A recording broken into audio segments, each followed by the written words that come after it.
말씀을 통해서 죄인을 죄인으로 남겨두지 말아라 라고 하는 말씀으로 함께 은혜를 나누고자 합니다. 연말이 되면 목회자들은 물론 새로운 한 해를 계획하는 일들로 참 분주하고 연말에 많은 행사들이 있기 때문에 참 분주합니다. 그 분주함 가운데 하나가 뭐냐면 새해 표어를 정하는 거예요. 물론 당회원들까지도 함께 동원되면 좋지만 대부분 우리 한국교회는 목회자들이 한 해의 어떤 표어를 정합니다. 이 표가 제 개인적으로 두 가지 정도로 분류가 되는 것 같아요. 첫째는 조금 약간 회의론적으로 바라보면 별 의미 없다라고 하는 생각을 가져요. 매년마다 표를 자꾸 바꾸잖아요. 그래서 그 표어대로 특별하게 그 표에 맞게 하는 게 별로 없는 것 같더라고요. 물론 저 같은 경우는 매년 초 표를 바꿔놓고 2주 내지 3주, 길면은 한 달 이 표에 관계된 설교 말씀을 준비해서 말씀을 전하기도 합니다만은 그거 말고 표에 맞게 뭘 특별하게 하는 거 한두 가지밖에 없고 그냥 새해가 되니까 목회자들이 표 바꿔야지 뭘로 바꿀까? 올해는 도대체 뭘로 바꿀까? 그러면서 여기저기 성경을 뒤져보고 여기저기 뒤져보기도 하고 그러면서 바꿔봅니다. 그래서 별 의미 없는데 매년마다 바꿀까? 그런 생각도 갖고요. 그리고 중요한 것은요. 목회자가 갖고 성도들이 갖는 신앙에 대한 철학이에요. 하나님에 대한 철학이에요. 어떤 생각을 가지고 있느냐 그게 중요한 거지 그 해에 어떤 생각을 가지고 있고 그 다음에 어떤 생각을 가지고 있고 아니거든요. 목회자 한 사람을 놓고 보라고 여러분들 신앙인들 한 사람 한 사람을 바라보면 하나님에 대한 신앙에 대한 그 어떤 철학은요 거의 비슷해요. 거기서 조금씩 성장해 가는 것 뿐이죠. 비슷해요. 올해는 내가 이런 철학을 가지고 살고 내년엔 이런 철학을 가지고 살고 그거 없어요. 내가 가지고 있는 철학들을 다 모아서 복합적으로 그 철학을 가지고 한 해 한 해 계속해서 살아가는 거예요. 고쳐가면서 잘못됐으면 바꿔가면서 수정해가면서 정말 잘못됐으면 회개하고 정말 새로운 것들을 받아들이면서 그렇게 하는 거예요. 그런 의미로 바라보면 목회자의 철학이 담겨있다라고 볼 수도 있어요. 저는 최근에 몇 년 동안은 우리 총회의 표어를 가지고 어떤 목사님들 어떤 교회는 총회 표어를 그대로 쓰는 경우도 있더라고요. 우리 교회 표어도 총회 표어랑 똑같습니다 하고 쓰는 경우들도 있는데 거의 총회 표어랑 똑같아요. 거의. 제가 조금씩 좀 바꾸거든요. 말씀으로 새로워지는 교회거든요. 새해가 그 총회 표어가. 근데 저는 말씀으로 이루어지는 교회. 제가 왜 이런 말씀을 장황하게 드리냐면은 전에는 표어 매년마다 뭘 바꿔 목회자 한 사람이고 내가 목회자가 이 교회 안에서 바뀌지 않았는데 뭘 자꾸 표를 바꿔 매년마다 1년 짧고 내가 어떤 철학을 가지고 이런 철학을 가지고 목회한다 그러면 이거 가지고 2년, 3년, 5년, 10년 가야지 이거 매년마다 또 바꿔 나 바꾸기 싫어. 그래서 게으른 것 같지만 저 한 3, 4년, 4, 5년 안 바꾼 적도 있어요. 5년 이상도 안 바꾼 적이 있어요. 그 중에 제가 정해놨던 표어 중에 제 개인적인 모습으로 어떤 복음에 대한 하나님에 대한 철학이라고 이야기한다면 여러 가지가 있지만 사람을 살리고 세우는 교회 이거 가지고 제가 한 몇 년 간 것 같아요. 어떤 교회에서 몇 년 동안 했던 것 같아요. 이 표어를 바꾸지 않고 다음에도 올해도 이겁니다. 그러면서 선언을 해가지고 한 3년 이상 4년 이상 이렇게 간 것 같아요. 저는 교회는 제 개인적인 철학은요. 사람을 살리고 세워야 됩니다. 교회는 하나님의 사람들, 하나님의 백성들은 사람을 살리고 세울 줄 알아야 된다. 반대는 뭡니까? 사람을 죽이고 쓰러뜨리는 거예요. 우리 그렇게 생각을 하죠. 어떻게 하나님의 사람, 하나님의 은혜를 입은 사람들이 사람들을 어떻게 죽이고 어떻게 쓰러뜨린대요. 우리는 저런 거랑 관계없는 사람들이에요. 아니요. 가만히 여러분 스스로를 바라보세요. 내 잘못된 말 한마디와 내 행동 하나와 내 잘못된 관념과 철학 때문에 다른 사람 한 사람을 몇 사람을 상처 입게 하고 쓰러지게 만들기도 하고 때로는 죽이기도 해요. 뭘 죽여요? 간음하지 말라. 여러분 간음하셨습니까? 안 했잖아요. 근데 하나님 간음하지 말라라고요. 우리는 누구나 간음죄를 지고 있어요. 뭡니까? 하나님 외에 그리고 기타 내가 마음속으로 뭘 품어 좋은 것, 마음으로 지은 죄도 하나님은 간음이라고 이야기해요. 그러면 내가 실질적으로 사람을 쓰러뜨리지 않고 사람을 죽이지 않았어도요, 우리는 잘못된 말 한마디와 생각 한가지와 행동 하나와 철학 하나 때문에 다른 사람을 쓰러뜨리기도 하고요, 다른 사람을 죽이기까지도 해요. 내가 죄 때문에 교회에 다니는 거예요. 그건 죽이는 거예요. 영혼을 죽이는 거예요. 구원받지 못하잖아요. 나 때문에 구원받지 못하잖아요.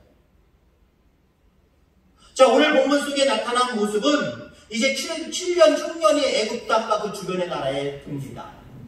곡식이 없으니까 주변의 나라 사람들이 곡식을 사러 오는 거예요. 요셉이 애굽의 총리로 있습니다. 형들이 그것을 모르고 아버지의 간곡한 권면에 따라서 곡식을 사러 애굽에 옵니다. 요셉은 없어진 지 오래됐고요. 베냐민 빼고 10명의 형제들이 곡식을 사러 우르르 애굽으로 몰려와요. 그리고 애굽의 총리 앞에 꿇어 엎드려서 곡식 사러 왔습니다. 곡식 좀 주세요. 하고 꿇어 엎드립니다. 요셉이 보니까 가만히 보니까 형들이. 근데 오늘 본문에 보니까 모른 채 했다라고 얘기합니다. 모른 채 하고 엄하게 얘기합니다. 너희가 어디서 왔느냐? 우리 가나안 땅에서 왔습니다. 라고 이야기를 하죠. 근데 더 엄하게 이들을 다그칩니다. 너희들 정탐꾼이지? 우리나라 정탐하러 왔지? 말도 안 되는 모습으로 그 형제들을 정말 위험 가운데 빠뜨리는 모습들을 바라보게 됩니다. 왜 이렇게 행동했을까요? 형들 아니에요! 나 요셉이에요! 바로 얘기했으면 얼마나 좋았을까요? 근데 자기인 것을 숨기고 어디서 왔냐 물어보고 너희들 정탐하러 왔지, 다른 나라에서 왔으니까 정탐하러 왔지 라고 이야기합니다. 한마디로요, 요셉은 그 형들을 살리기 위해서 그렇게 했습니다. 세우기 위해서 그렇게 하는 거예요.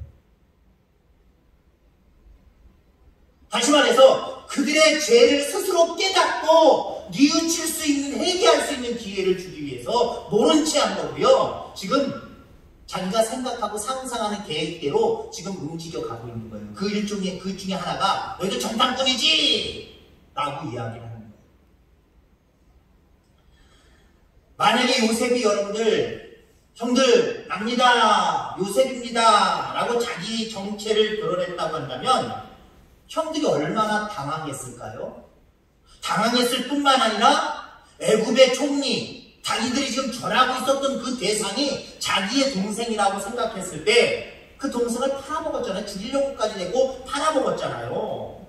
여러분들, 양심의 가책, 죄에 대한 회개 없이 그 권세 앞에 아이고 잘못했습니다. 아이고 용서해주세요. 무조건적인 용서를 빌었을 거예요. 마음속에 우리가 정말 잘못했어. 우리가 죄를 지었어. 이러면 안 되는데. 이거 죄 지으면 안 돼. 우리가 회개해야 돼. 이런 진정한 마음을 가지고 회개했겠느냐? 아니요.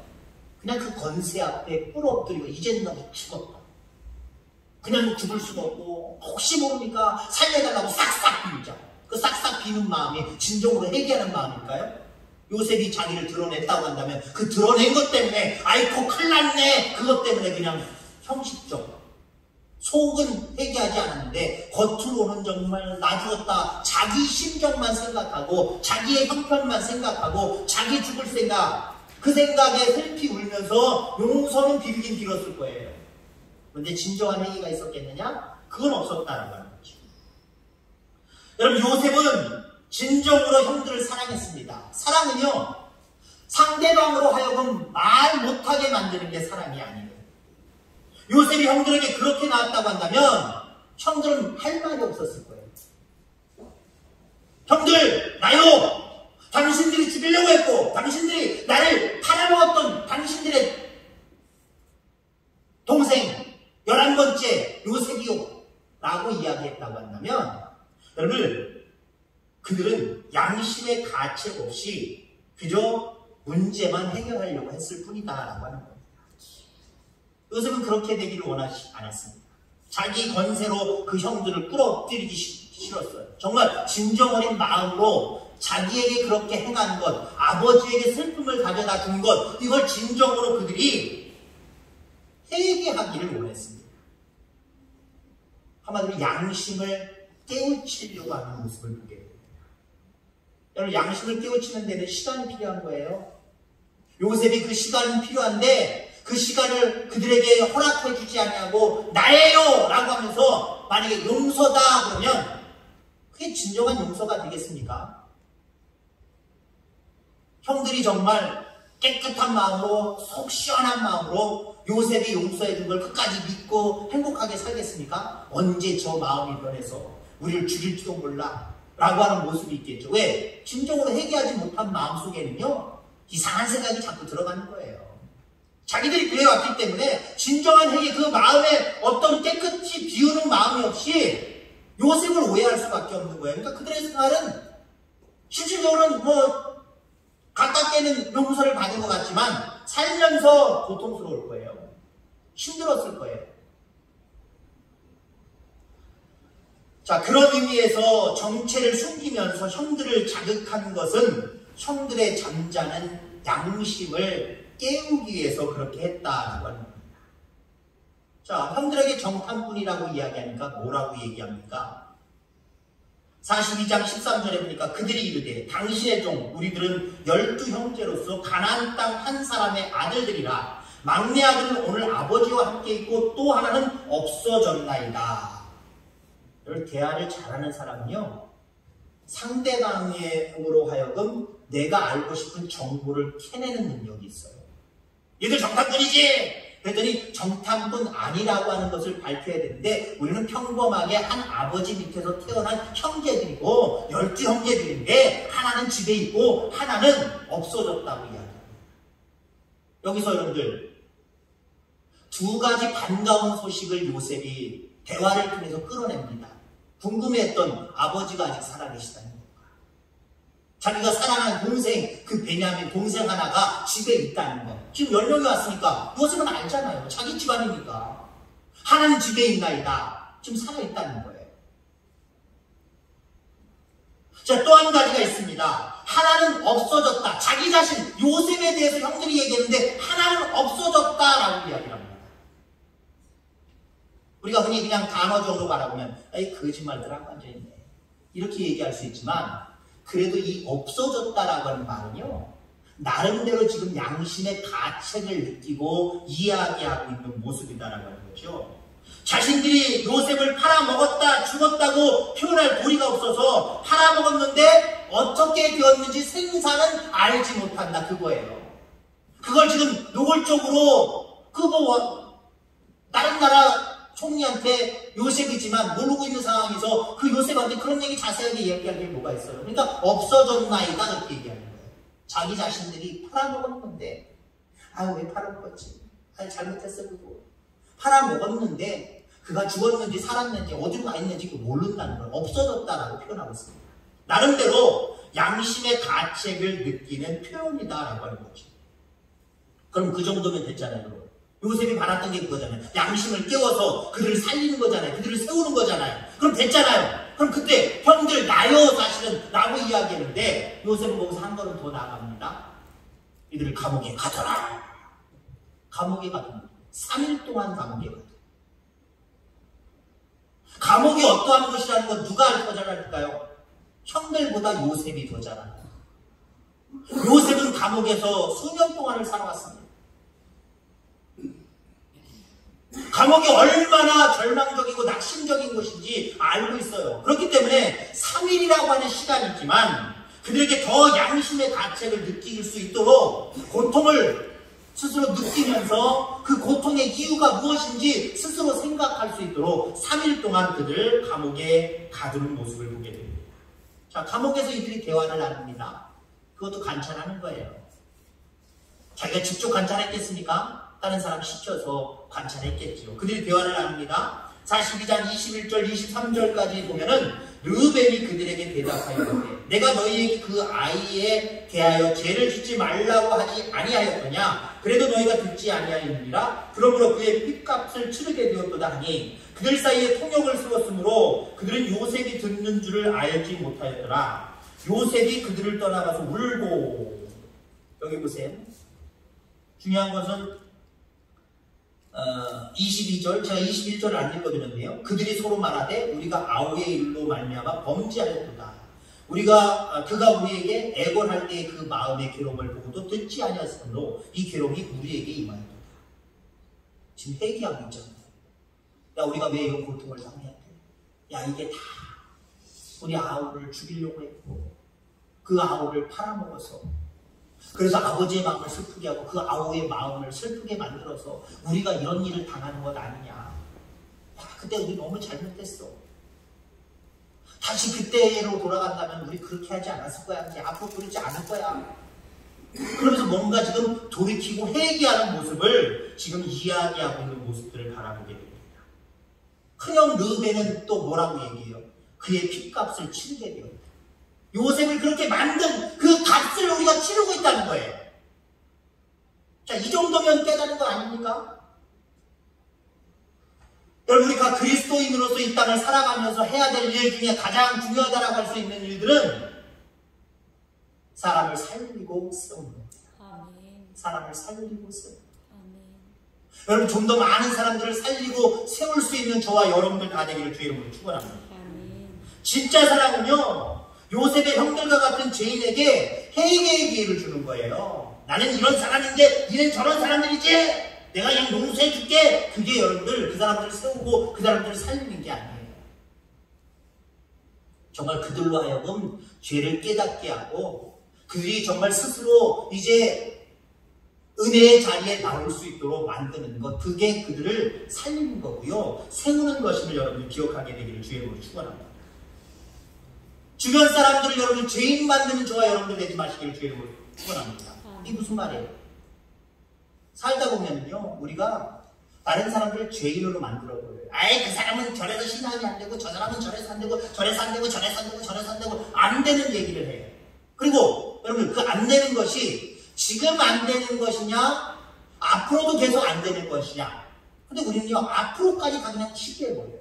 그 사람이 지금 이런 죄를 지었고 이런 행동을 했기 때문에 그거 나빠, 죄인이야. 앞으로 그 사람이랑 친하게 지낼 필요도 없어. 그 사람이랑 말도 섞지 않을 거야. 그 사람이랑 얘기도 안 할 거야. 아예 죄인으로 취급해버려요.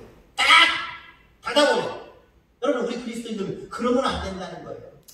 우리도 죄인이었을 때, 아직도 죄인이었을 때 주님이 오셔서 우리로 하여금 양심의 가책을 느끼게 하고 회개하게 하고 주님을 주여 주님이라고 부를 수 있게 하셔서 우리를 하나님의 자녀 삼아주셨잖아요. 말 그대로 죽을 수밖에 없는 우리들을, 아니야 너희는 죽을 수밖에 없는 죄를 지었지만 죽을 사람들 아니야, 앞으로 살 사람들이야 라고 기회를 주셔서 우리를 세워주셨잖아요. 우리를 살려주셨잖아요. 그러면 그 그리스도를 닮고 그리스도의 복음을 증거하는 우리라고 한다면요, 세상에 우리가 보는 관점에서 죄인들 많아요. 그죠? 죄인들이 많을 수 있어요. 어떻게 하나님이 있는 세상 속에서 저렇게 살아갈 수 있을까? 저런 신앙생활을 할 수 있을까? 왜 신앙생활을 안 하고 살아갈 수 있을까? 불쌍한 영혼들이에요. 불쌍히 여겨야지 그 영혼들을 죄인으로 취급하고 끝내버리고 더 이상 세우고 살리려고 하지 않는 단절하는 모습은 이건 하나님의 사람들이 할 일이 아니다. 여러분, 우리는 상대의 잘못을 극대하며 까발리는 방법으로 자신의 선함을 드러내려고 할 때가 있어요. 나는 의롭다. 쟤들 봐라. 나는 그 사람들에게 하면 참 의롭다. 저 사람들은 죄인이야. 그럴 때가 참 많이 있어요. 이게 무엇이냐면요, 바리새인의 영성입니다. 좋은 거 아니에요. 나쁜 거예요. 예수님이 바리새인들 칭찬한 적이 성경에 거의 없어요. 바리새인이 누룩을 조심하라 라고 말하거나 이 독사의 새끼들아 욕을 하시거나 책망하시거나 그런 일들이 비일비재하게 많이 드러납니다. 여러분들, 바리새인들의 기도를 보세요. 누가복음 18장 11절에 보니까 하나님이여, 나는 다른 사람들 곧 토색, 불의, 간음하는 자들과 같지 아니하고 이 세리와도 같지 아니함을 감사하나이다. 죄인들을 지목해놓고 저것도 나쁜 놈입니다. 아유, 세상에 저렇게 살아갈 수가 있어요? 하나님 저 사람들 죄인이지요? 하나님 저 사람들 용서 안 하실 거죠? 저 사람들 지옥 보내실 거죠? 나는 그 사람들 같지 않아요. 그러면서 그들을 정지하는 거예요. 그들을 그냥 내버려 방치해버리는 거예요. 아니에요. 여러분, 만약에 우리 인간끼리도 죄인이다, 나는 의인이다 라고 구분한다고 한다면 하나님과 우리 사이를 여러분들 한번 생각해 보세요. 하나님 앞에서의 우리 인간의 모습, 창조주 그 하나님 앞에서 피조물 된 우리의 모습, 용서받을 길이 없어요. 죄로 여기면 우리 인간끼리의 죄는 죄송하지만 도끼인 객끼이에요. 하나님 어떻게 책망하시고 어떻게 심판하실지 하나님 나라에 가봐야 알겠지만 여러분 도끼인 객끼이에요. 별 특별한 거 없어요. 근데 하나님과 우리 사이에 그 하나님과의 막힌담 그 죄는요, 이거는 정말 죄 중에 이런 죄는 없을 거예요. 근데 그 주님이, 그 하나님이 우리를 어떻게 하셨습니까? 우리를 불쌍히 여기셨어요. 하나님의 세상을 이처럼 사랑하사 불쌍히 여겼다는 거예요. 이처럼 불쌍히 여기사 독생자를 주셨다는 거예요. 그래서 왜 주셨어요? 우리를 살리려고, 우리를 세우려고, 우리의 죄를 회개하고 이제 의의 자리로 돌아와서 의인의 자리에 서서 하나님 앞에 구원받게 하려고, 살리려고, 세우려고 그렇게 하셨단 말이에요. 그러면 여러분, 우리 그리스도의 복음을 증거하는 자들이잖아요. 많이 살려야 될 것 아니에요. 많이 세워야 될 것 아니에요. 근데 여러분들, 우리가 세우는 자리, 살리는 자리에 있지 않으려고 할 때가 있어요. 때로는 우리가 너무나도 많은 복음적인 것들을 알기 때문에 그것 가지고 율법주의자가 되어서 나는 그렇지 아니합니다 라고 하는 것에 어떤 교만한 모습으로 서면서 죄인들에 대해서는 세우고 살릴 생각하지 아니하고 그냥 끝, 저들 가는 끝, 관계 끝, 모든 것들 다 끝, 단절시키려고 할 때가 많았어요. 그래서 오늘 제목이 죄인을 죄인으로 남겨두지 말라. 하나님이 죄인인 우리를 죄인으로 남겨두셨다고 한다면 우리는 어떻게 될까요? 상상하고 싶지 않잖아요. 우리는 은혜를 입었기 때문에 그 은혜의 하나님의 모습 속에서 우리를 바라볼 때 정말 우리가 죄인이었는데 그냥 내버려뒀다고 한다면 어떻게 되었을까? 끔찍하잖아요. 한번 그걸 생각해 보시기를 바랍니다. 그래요. 우리의 마음속에 저는 죄인이야 라고 생각하는 사람이라고 할지라도 죄인을 죄인으로 남겨두지 말고 불쌍히 여기시기 바랍니다. 불쌍히 여기시기 바랍니다. 아이고 불쌍해. 혹시 그 죄 때문에 나를 힘들게 하고 괴롭게 한다고 할지라도 여러분들, 우리는 예수님의 마음을 닮아야 됩니다. 여러분, 예수님의 마음 이전에 간략하게 설명드리면 부모의 마음이에요. 예수님의 마음은요, 부모의 마음이에요. 여러분, 부모가 자식을 생각할 때 내가 원하는 대로 자식들이 따라옵니까? 대응망덕하게 때로는 비수를 꽂을 정도로 부모의 마음에 칼을 꽂히면서 배신하거나 배반하거나 가슴 아프게 하거나 마음 아프게 할 때가 얼마나 많이 있어요. 그럼 넌 끝이다 임마, 끝이야, 단절, 너랑 나랑 관계 끝이야. 우리가 흔히 야 호적파가 라고 이야기하지만 정말 마음속에 호적파가라는 부모가 어디 있겠습니까? 언젠가는 돌아오기를 바라는 모습으로 나아질 거야, 괜찮아질 거야, 좋아질 거야, 돌아올 거야. 그러면서 그 자식에 대해서는 무한대로 불쌍히 여기는 마음을 갖지 않습니까? 그래야 안 그래요? 자식들이 다 훌륭하게 크셔가지고 그런 경험들은 없으셨다고 해요. 그걸 생각하면 우리가 상상하면 그렇잖아요. 부모의 마음을 갖는 게 예수님의 마음이고요. 여러분, 성도의 마음인 줄 기억하기를 바랍니다. 다른 사람을 대할 때도요, 부모의 마음을 가지시기 바랍니다. 부모의 마음을 가지세요. 불쌍히 여기는 마음, 잘 될 거야, 돌아올 거야, 이제 예수 믿고 정말 의인이 될 거야, 천국 백성이 될 거야, 죄악을 다 벗어던지고 이제 의로운 삶을 살아갈 거야 라고 인정해 주시고요, 기다려 주시길 바랍니다. 그러면 죄인을 죄인으로 남겨두는 것이 아니라 죄인이 돌아오는 것, 죄인이 그래 돌아와서 살고 세워지는 것, 그 일에 우리가 일조를 하는 거예요. 하나님이 여러분들 하나님 나라에서 상급 주실 때 제가 이런 부분에 대해서 어떤 모습을 깊이 생각한다 그랬잖아요. 하나님 무엇을 가지고 심판하실까요? 세상에 살면서 성도로, 하나님의 자녀로 세상 사람들을 얼마나 살리고 세웠느냐, 그걸 보시는 거예요. 반대적인 개념으로는요, 하나님을 믿노라 하면서 바리새인 영성을 가지고 얼마나 사람들을 매도하며 쓰러뜨리고 죽이고 살았느냐, 그걸 보시는 거예요. 여러분, 사람을 많이 살리고 세우시기를 주의 이름으로 소망합니다. 아멘.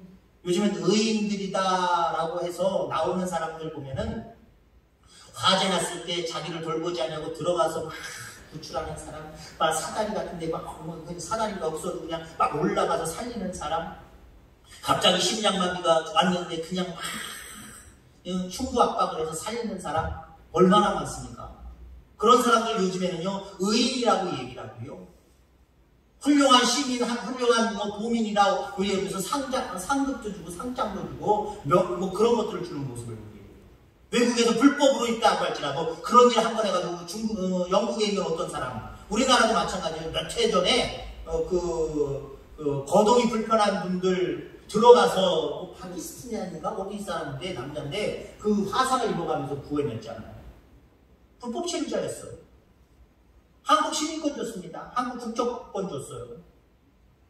여러분, 하나님의 상급이 그런 거예요. 여러분들 생각해보세요. 하나님의 상급은요, 다른 데 있지 않아요. 다른 거 열심히 잘했어도요, 사람을 많이 살리고 많이 세우는 것, 그걸 가장 하나님이 기뻐하세요. 죄인을 죄인으로 남겨두는 것 하나님 절대 싫어하세요. 여러분, 마음을 바꿀 수 있게 되기를 바랍니다. 여러분들, 하나님 앞에 그렇게 의롭지 않아요. 그렇게 대단하지 않아요. 세상의 죄인들 정말 너무 두렵지 않아요. 우리가 생각하는 만큼 더럽고 투잡하고, 야, 저 사람들이 무슨 사람 무죄를 할 거야? 저 사람들이 도대체 하나님 믿을 거야? 안 믿을 거야? 평생 안 믿을 거야? 아이고, 지옥이나 갈 사람들이야. 그렇게 생각하지 마시길 바랍니다.